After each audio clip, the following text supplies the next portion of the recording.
ఓడిపోయిన తర్వాత 35 రోజులకు కవిత వెంబడి వచ్చి ఒక ప్రెస్ మీట్ పెట్టినాడు. ఓడిపోయిన 35 రోజులైనా అతనికి ఇంకా రియలైజేషన్ రానట్లో ఉంది. రియలైజేషన్ అంటే అరే నేను ఎందుకు ఓడిపోయినా, దానికి కారణాలు ఏంది అని తెలుసుకోకుండా అభివృద్ధి ఆగిపోతుంది అని చెప్పేసి పెద్ద ప్రెస్ మీట్ లో అందరి ముందు ప్రగల్భాలు పలుకుతా ఉన్నారు. అభివృద్ధి ఆగిపోలే, మహబూబ్ నగర్ లో హరాచకం ఆగిపోయింది. అభివృద్ధి ఆగిపోలే, అరాచకం ఆగిపోయింది. ఇంకొక విషయం నాకు ఆశ్చర్యం అనిపించింది అని చెప్పి కవిత గారు అన్నారని చెప్పిండు. ఆశ్చర్యం అనిపిస్తుంది అంటే నిజంగానే అది ఆశ్చర్యమే. శ్రీనివాస్ గౌడ్ గారు మహబూబ్ నగర్ నుంచి వెళ్ళిపోవడం అంటే ఇక్కడ ప్రజలు ఆశ్చర్యంగానే ఉన్నారు. ఎందుకు ఆశ్చర్యంగా ఉన్నారంటే 68,000 మెజార్టీ ఎట్లొచ్చి 68,000 ఓట్లు అతనికి ఎట్లొచ్చినాయి అని చెప్పి ఆశ్చర్యంలో ఉన్నారు. కేవలం 40-45,000 ఓట్లు వస్తాయనుకున్నాం మేము. 68,000 ఓట్లు ఎట్లొచ్చినాయి శ్రీనివాస్ గౌడ్ అని చెప్పి ఆశ్చర్యంలో ఉన్నారు మహబూబ్ నగర్ ప్రజలు. పోయిన 2018లో అతనికి 58,000 పైచిలకు మెజారిటీ వచ్చింది. ఈసారి 19,000 మెజారిటీ తోటి ఓడిపోయిండు కిందికి వచ్చి. అంటే అప్పుడు 58,000 ప్లస్ ఇప్పుడు 19,000 అంటే పోయిన ఎలక్షన్స్ తోటి ఈ ఎలక్షన్స్ పోలిస్తే 75,000 ఓట్లు మంది అతనికి మైనస్ గా ఓట్లు వేసినారు. దాని మీద నీవు సమీక్ష చేసుకో, ఎందుకు అయింది నాకు ఆ పరిస్థితి అని చెప్పేసి. దానిపైన సమీక్ష చేయకుండా ఆశ్చర్యపోతా ఉన్నాం.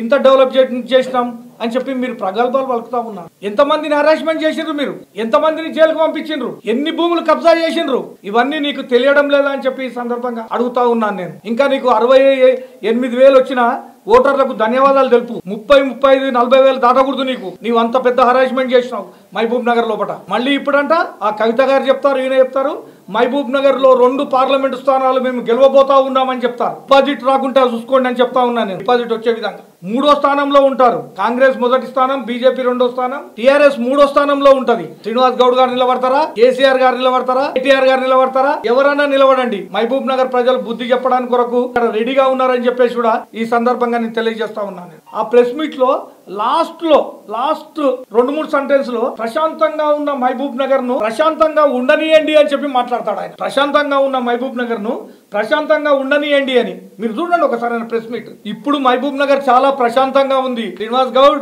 నీ ఉన్నప్పుడు భయం తోటి సెల్ ఫోన్లలో కాకుండా వాట్సాప్ కాల్లో మాట్లాడే సందర్భం మనకందరికి తెలుసు. మన ప్రెస్ సోదరులు కూడా మన దగ్గర చాలా మంది మాట్లాడారు. అన్న వాట్సాప్ కాల్లో మాట్లాడతాను అన్న అని చెప్పి వాట్సాప్ కాల్లో మాట్లాడిండ్రు. అప్పుడు ప్రశాంతంగా లేరు, వాట్సాప్ కాల్లో మాట్లాడిండ్రు. ఇప్పుడు ప్రశాంతంగా ఉన్నారు కాబట్టి డైరెక్ట్ సెల్ ఫోన్లతో మాట్లాడుతున్నారు. వాట్సాప్ కాల్ లేవు అని చెప్పేసి ఒక్కసారి శ్రీనివాస్ గౌడ్ తెలుసుకో.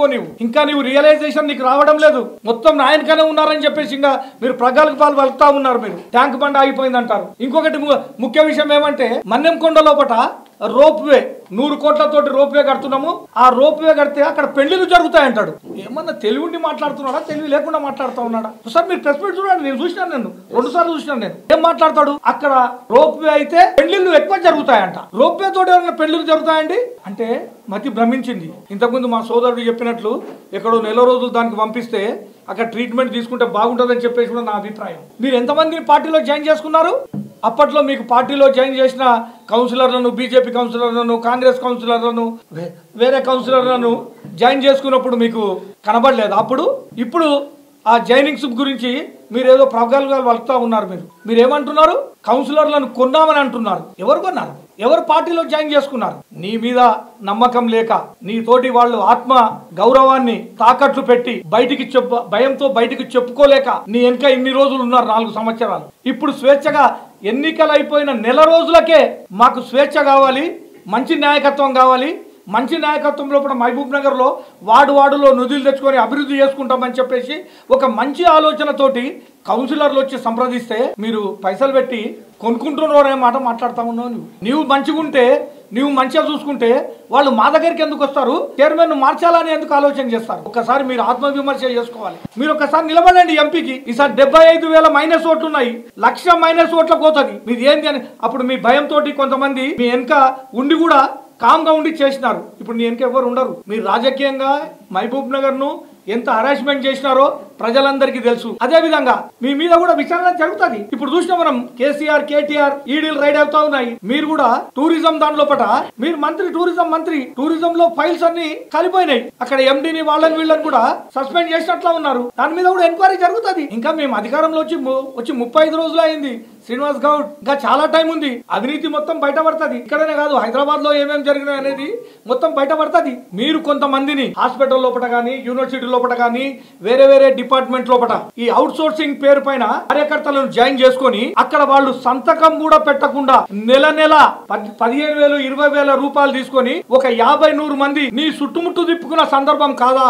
అది ప్రజలు గమనిస్తలేరా? అంటే ఒక కార్యకర్త ఉంటే ఆర్టీఓ ఆఫీస్ ఫోన్ చేయాలి, ఇతని పెట్టుకోండి అంటే ఆర్టీఓ వాళ్ళకి పాపం మినిస్టర్ ఏమనలేరు, పెట్టుకున్న తర్వాత వీడు నెల పోవాలి, సంతకం చేయాలి, పైసలు తీసుకొని రావాలి. ఈ నెంబర్ సోషల్ మీడియా పెట్టుకొని ఈ నెంబర్ తిరగాలి. అంటే నువ్వు చేసింది కరెక్టా అని చెప్పి ఈ సందర్భంగా నేను అడుగుతా ఉన్నాను. నేను మహబూబ్ నగర్ ప్రజలు మొత్తము రియలైజేషన్ అయ్యి మొత్తము ఓడగొట్టాలనే ఆలోచనతోటి ఇలాంటి దుర్మార్గులు మహబూబ్ నగర్ లో ఉండకూడదు అనే ఆలోచనతోటి ఓడగొట్టి పంపిస్తే కూడా మీకు రియలైజేషన్ కావడం లేదు అని చెప్పేసి ఈ సందర్భంగా చెప్తా ఉన్నాను. నేను ఇంకొక మాట కూడా చెప్తా ఉన్నాను. శ్రీనివాస్ గౌడ్, మీరు మతాల మధ్యలో చిచ్చు పెడుతుంది, కులాల మధ్యలో చిచ్చు పెడుతుంది. టీఆర్ఎస్ పార్టీలో మహబూబ్ నగర్ స్థానికుడు ఇమ్తియాజ్, అతనికి మైనారిటీ కార్పొరేషన్ చైర్మన్ ఇస్తే అతనికి ఇక్కడ సన్మానం చేయలేని సందర్భం. సన్మానం చేయాలని చెప్పి వాళ్ళు రాత్రి బ్యానర్లు అందరూ మైనారిటీ సోదరులు పెట్టుకుంటే అవసరం లేదు అని చెప్పి నువ్వు సన్మానం చేయించలేదు. అంటే నీ ఒక్కడవే కర్త కర్మ క్రియ, నేను ఒక్కనే అందరూ బానిసలు, నేను ఒక్కనే రాజును అనే విధంగా నువ్వు బిహేవ్ చేసినవా లేదా? నువ్వు మైనారిటీ సోదరులకు వ్యతిరేకివా కాదా? నువ్వు మైనారిటీలకు ఎవరికైనా సముచిత స్థానం ఇచ్చినావా? ఎవరికి ఇవ్వలేదు. ఇమ్తియాజ్ అనేట అతను ఏ పార్టీలోనూ ఉండనివ్వండి, స్థానికుడు, మహబూబ్ నగర్ లో పుట్టి పెరిగిన అతడు, అతనికి మైనారిటీ కార్పొరేషన్ చైర్మన్ ఇస్తే కూడా సన్మానం చేయలేని పరిస్థితి. అంటే నీవు ఏ విధంగా నీ పార్టీలో ఉన్న వాళ్ళను, అదే విధంగా ఇతర పార్టీలో ఉన్న వాళ్ళను వేధించినావు అనే దానికి ఇది ఒక్కటే నిదర్శనం. మళ్ళీ ఈసారి మైనార్టీస్ ఓట్లు వేయలేదంటాడు. రెడ్డి సోదరులు ప్రతి మీటింగ్ లో ఒకట అగ్రకులాలని నువ్వు మాట్లాడలేదా? ఒకసారి ప్రెస్ మీట్ లో చూడండి. అంటే అగ్రకులాలు ఓట్లేయరా? అదే విధంగా మొన్న ఎన్నికల్లో కూడా కొంతమంది రెడ్డి సోదరులు శ్రీనివాస్ గౌడ్ అభివృద్ధి చేస్తా ఉన్నారు, అతనికి ఓట్లేయండి అని చెప్పి ప్రెస్ మీట్ పెట్టిపించినాం. మళ్ళీ అదే రెడ్డి సామాజిక వర్గం యూనియన్ వాళ్ళు వచ్చేసి మాది అది ఒపీనియన్ కాదు, మీరు ఎవరికైనా ఓట్లు వేసుకోవచ్చు అని వాళ్ళు ప్రెస్ మీట్ లో చెప్పిండ్రు. అంటే రెడ్డి సోదరులను విడదీసినాం, ముదిరాజులను విడదీసినాం. ఇంకో ఆశ్చర్యకరమైన విషయం ఏమంటే నేను చెప్తా ఉన్నాను, నేను ప్రెస్ మీట్ పెట్టి ఎన్పి వెంకటేష్ గా నేను ప్రెస్ మీట్ పెట్టి శ్రీనివాస్ గౌడ్ నువ్వేం చేస్తున్నావు, నీ అరాచకాలు మాను, మీ భూ కబ్జాలు మాను, మీ పోలీసు వ్యవస్థను ఉపయోగించుకునే వ్యవస్థను మాను అని చెప్పి నేను చెప్తే అతడు నాకు డైరెక్ట్ గా ఆన్సర్ ఇవ్వకుండా నా సామాజిక వర్గానికి చెందిన వాళ్ళను, మా ముదిరాజులను ప్రెస్ మీట్ పెట్టిపించి మా మీద మాట్లాడించిన సందర్భం ఏందండి? మహబూబ్ నగర్ లో కులాల మధ్యలో కులాలు అంటే నేను నా ముదిరాజ్ సోదరులను తిడితే నా ముదిరాజ్ సోదరులు నన్ను తిట్టాలి, కానీ నేను మా ముదిరాజ్ సోదరులను ఏమనలేదు. నేను శ్రీనివాస్ గౌడ్ ను ప్రశ్నిస్తే మా వాళ్ళ కుసిగొల్పి మా మీద ప్రెస్ మీట్లు పెట్టించే సందర్భం. రెడ్డి సోదరులను అంటే, యాదవ్ సోదరులను అంటే ఏం జరిగింది మహబూబ్ నగర్ లో? ఇవన్నీ మహబూబ్ నగర్ ప్రజలు గమనించలేదా? పాత్రికేయులుగా మీరు కూడా ఒకసారి ఆలోచన చేయండి. ఎంతమంది మీద కేసులు పెట్టిండ్రు? కృష్ణమోహన్ ఇల్లు కడితే రాత్రి 10 గంటలకు కుక్లేరాలను పంపించిండు కూలగొట్టడానికి. మా చెల్లె రాధామర్ గారు ఆమె ఎస్పీ దగ్గరకు పోయి సార్ కూలగొట్టకండి సార్. అప్పుడు కృష్ణమోహన్ కౌన్సిలర్ టీడీపీలో ఉండే, మాది అలయన్స్, అప్పుడు టీడీపీ కాంగ్రెస్ అలయన్స్. ఆయన నేను ఆత్మహత్య చేసుకుంటా, నా ఇండ్లు కూలగొడుతున్నారు, నా బిల్డింగ్ కూలగొడుతున్నారు అంటే మా చెల్లెలు మిగతా వాళ్ళందరూ పోయి ఎస్పీని మాట్లాడి ఆపిస్తే భయపడిపించి కృష్ణమోహన్ పార్టీలో చేర్చుకున్న సందర్భం కాదా? ఇది వాస్తవం కాదా? మహబూబ్ నగర్ పట్టణంలో ప్రజలందరికీ తెలియదా? ప్రశాంత్ భాస్కర్ గారి హోటల్, ఆ హోటల్ ను ఇల్లీగల్ గా కన్స్ట్రక్షన్ చేసిండ్రని ఒక చెట్టుకు హోటల్ మొత్తాన్ని కూడా కొంత సగ భాగాన్ని కూల్చిన తర్వాత అతడు పోయి ప్రాపర్టీ పోతుంది అని చెప్పేసి శ్రీనివాస్ గౌడ్ గారితో కండు వేసిన తర్వాత మళ్ళీ బిల్డింగ్ యథావిధిగా కట్టుకున్నారు. ఇప్పుడు బిజినెస్ జరుగుతా ఉంది. అదే విధంగా మక్సూద్ కూడా ఎస్వీఎస్ హాస్పిటల్ పక్కల కూలగొట్టేసిండు షెడ్ ను. అతడు పోయి మాట్లాడితే ఇప్పుడు షెడ్ కట్టుకున్నారు. కోట రామచంద్రపూర్ నరసింహారెడ్డి గారిని ఇల్లీగల్ గా జడ్చర్ల గౌడ్ అనేట అతనితో కేసు వేయించి అతని 2-3 కేసులు వేయించి లొంగ తీసుకొని పార్టీలో జాయిన్ చేసుకున్న సందర్భం. నీవు ఎంతమందిని జాయిన్ చేసుకున్నావు మహబూబ్ నగర్ లో? నీ భయభ్రాంతులకు గురైన వాళ్ళందరూ ఈ రోజు నీకు వ్యతిరేకంగా పనిచేసి నిన్ను తక్కువ మెజార్టీ వచ్చేటట్టు, ఓట్లు వచ్చేటట్టు చేసి నిన్ను ఇక్కడి నుంచి తోలించిన సందర్భం కాదా శ్రీనివాస్ గౌడ్ అని అడుగుతా ఉన్నాను. ఇప్పటికీ నీకు రియలైజేషన్ రాకపోతే నిన్ను దేవుడే రక్షించాలి, ఎవరు రక్షించరు అని చెప్పేసి కూడా ఈ సందర్భంగా తెలియజేస్తా ఉన్నాను. మహబూబ్ నగర్ వాళ్ళంట 7 మంది బీసీ సామాజిక వర్గానికి చెందిన వాళ్ళు ఈయన హత్య చేయడానికి హైదరాబాద్ లో పోయి ప్లాన్ వేసినారంట. 7 మంది బీసీలను జైలుకు తోలిచ్చిండ్రు కదా, అది వాస్తవమా?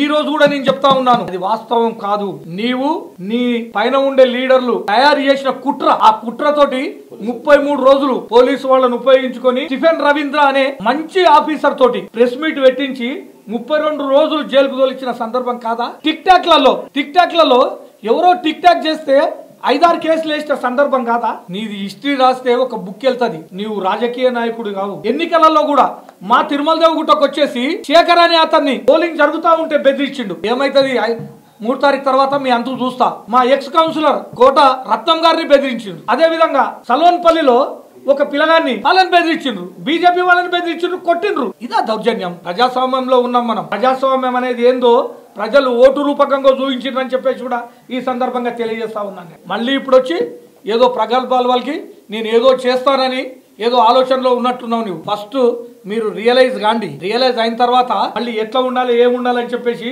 కౌన్సిలర్లను కొనుగోలు కొంటున్నారు. ఇంకొకటి నేను ఈ సందర్భంగా శ్రీనివాస్ గౌడ్ గారికి చెప్తా ఉన్నాను. నేను శ్రీనివాస్ గౌడ్, నీవు ప్రెస్ మీట్ లో నిన్ను అన్నావు అభివృద్ధి కావాలంటే మా కౌన్సిలర్లను పంపిస్తా అన్నావు. ఎస్, మేము అభివృద్ధి కోరుకుంటున్నాం కాబట్టి మీ కౌన్సిలర్లు మా దగ్గరకు వచ్చిండ్రు. ఇంకా నీ దగ్గర ఎవరైనా ఉంటే పంపియండి, మేము మా చైర్మన్ చేసుకుంటాం.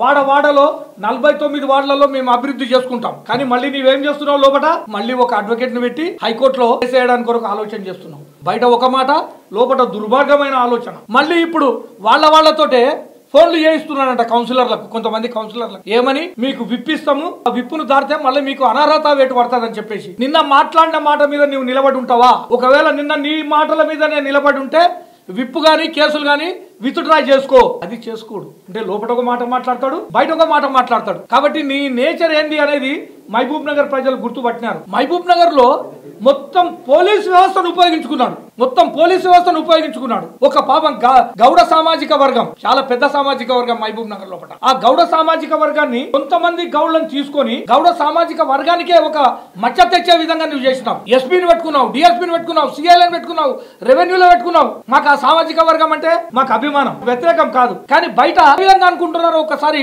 నీవు ఆలోచన చేసినావా? ఏదో మాట్లాడతాడు, నోటికొచ్చిన విధంగా మాట్లాడతాడు. ఇప్పుడైనా దయచేసి రియలైజ్ గా, నీవు కూడా మా బీసీ సోదరునివే.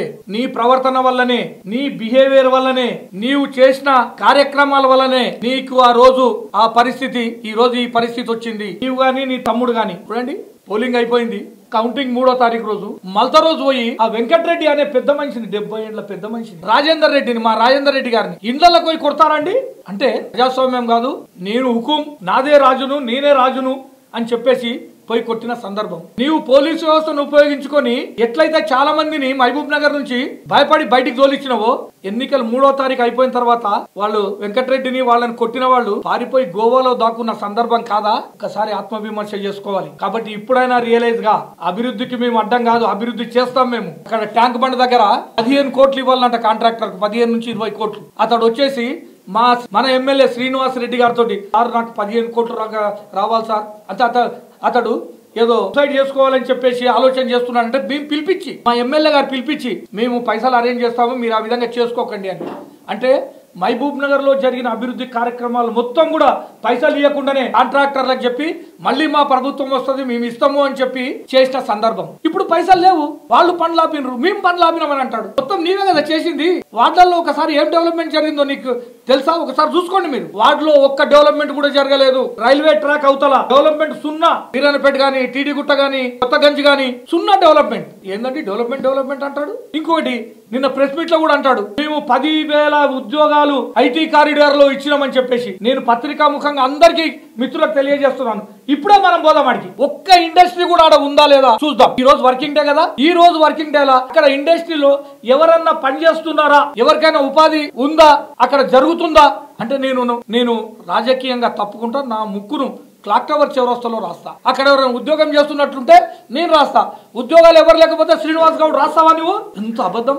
మహబూబ్ నగర్ లో మొత్తం అబద్ధం చెప్పి 10 సంవత్సరాలు నెగ్గుకుంటా వచ్చిండు. ఇప్పుడు ప్రజలు రియలైజ్ అయినారు, ప్రజలు తెలుసుకున్నారు. కాబట్టి ఇప్పుడైనా నీవు రియలైజ్ గా, టిఆర్ఎస్ పార్టీ అనేది ఫ్యూచర్ లో ఉండదు. ఎంపీ ఎన్నికల తర్వాత టిఆర్ఎస్ పార్టీ భూస్థాపితం అవుతుంది. కాబట్టి టిఆర్ఎస్ పార్టీలో కూడా మంచి నాయకులు ఎవరైనా ఉంటే ఇప్పుడే ఆలోచన చేసుకోండి. మీకు ఎంపీ ఎన్నికల ముందు మేము ఆహ్వానిస్తాం మంచి నాయకులను. కాబట్టి మీరు మీ భ్రమ నుంచి తొలగిపోయి ఇప్పుడన్నా అవాకులు చవాకులు మాట్లాడకుండా సరిగ్గా ఉండమని చెప్పేసి ఈ సందర్భంగా తెలియజేస్తాం.